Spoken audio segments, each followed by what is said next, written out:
You'll have noted that very ingeniously we've shown you three different types of photographers. First, a C-print analogue completely dedicated photographer. And then we have, that's Viviane of course, and then we have Mark, who is at the fringe of uncertainty, and then we have Peter, who is a digital converted photographer, like a messiah.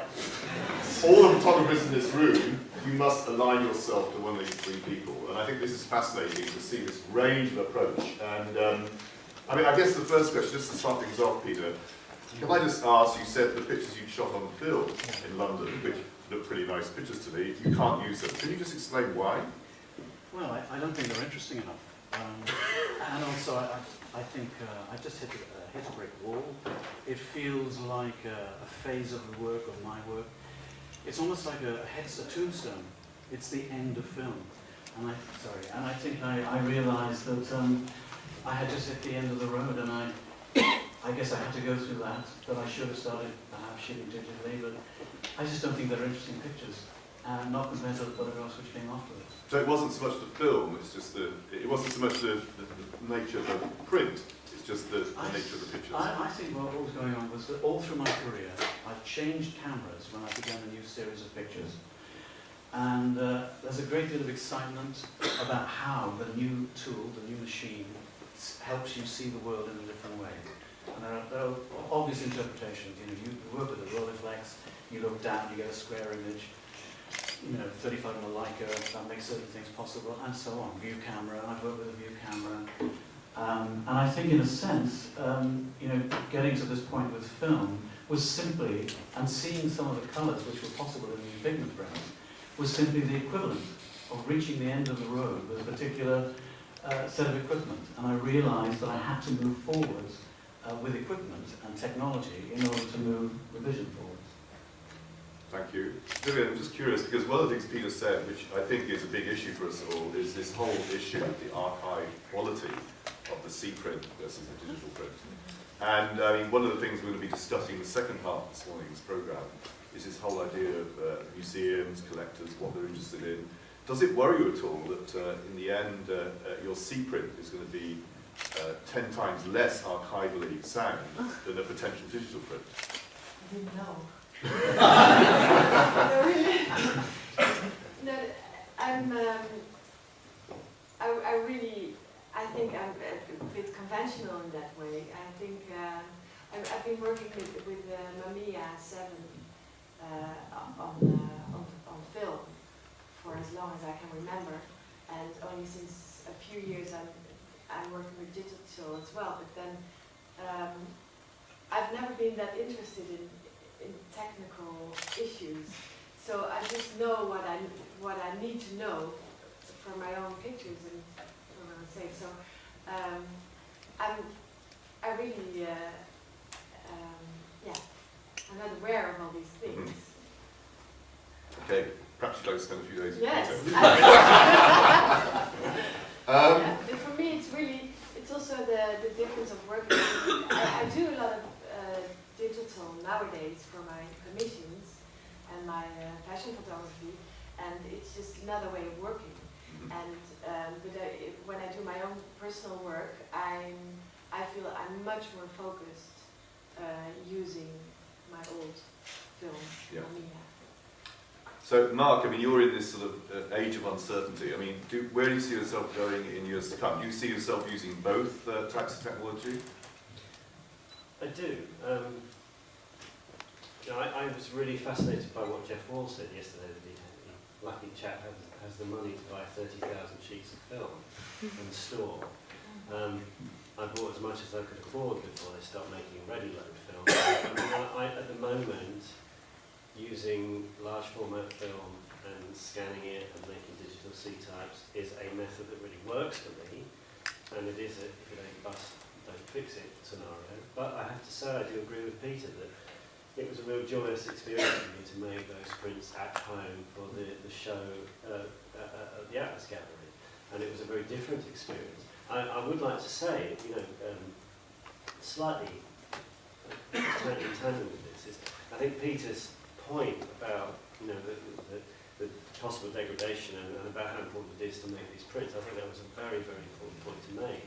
And it did make me think immediately of the, you know, the one or two photographs, those precious things that we all have of our grandparents, and how, you know, now we have, I'm sure you're all as bad as I am, we have computers full of all these digital prints that we are going to deal with one day. It's worse than the scenario of the shoebox with all of the little boots printed. It's far worse because we've all got thousands of these pictures. And I think, you know, one thing that remark has made me think is I must spend more time actually physically creating the thing itself. It's not enough just to leave these things on the computer. It's too lazy, it's too easy. But so then the editing process, this is the other thing, is sitting in front of a computer screen with 50 pictures that look all the same and deciding, because there's a great thing about using film is it's the cost of it. You have to make those decisions when you press the button. You can't afford to take lots and lots of pictures. Now you can. So it's a whole new way of thinking. But that discipline to actually make yourself reach the final point is really, really crucial. And following on from that, I mean, one thing that's interesting is that we have the death of the family snapshot, because everyone takes mainly pictures on, you know, small digital cameras or phones, and of course no one bothers to think about printing these out. And that's literally what's happened in the last 5 to 10 years. The family album has just died. Yes. We have all these pictures, we take more pictures than ever before, but they're just laying on our computers. As have letters have died, and so historians in the future, it's going to be very difficult for them. All of this technology we celebrate now is unreadable. Very different, yeah. Can I invite any questions from the audience? Do we have a roving mic? Yeah, okay. Paul. I'll shout if you like. Go on then. All right, here we are. This is Paul Rees. It's not really a question about analogue or digital, so you'll excuse me, but it's a question for Viviane. It's probably the only opportunity I'll have to ask this question. It's something I've been fascinated by about the book Flamboyant, which is the inclusion of the short text, which seems to come from one of your subjects, that seems to be a critical response to the act of being photographed. Mm-hmm. And I wonder how that relates to the implied politics that you sort of alluded to. You are referring to the short story by Moses Isagawa? Yes, Yeah. that talks about, I think, being photographed by yourself. Mm-hmm. And she talks about you standing above her and the sun's behind you and she can't see you. Yeah. And there's something quite negative about it, that there seems to be a power relationship that's being suggested. Yes. Yeah, that's very true. I asked Moses Isagawa to do a short story based on my pictures, and I just gave him total freedom. And this is what he came up with, and I have to say, I was really pleased with the story because I think this issue will always haunt me in a way. Me being white in a black country, and my camera as a tool of power as well, and so he refers to this problem, which I have to face all the time, making these pictures. And for me, it's I always try to stay away from everything that deals with racism, etc., etc. Because for me, since I lived there as a child, and my first childhood memories were from Africa.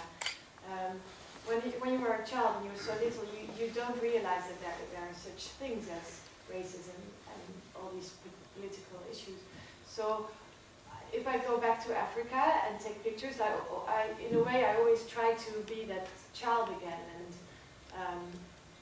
not worry about all these issues for grown-ups. Yeah. And then, so the short story for me resembles very much this kind of ambiguity, ambiguity, and the paradoxes that I embrace, basically. Mm. Because I thought it did it brilliantly.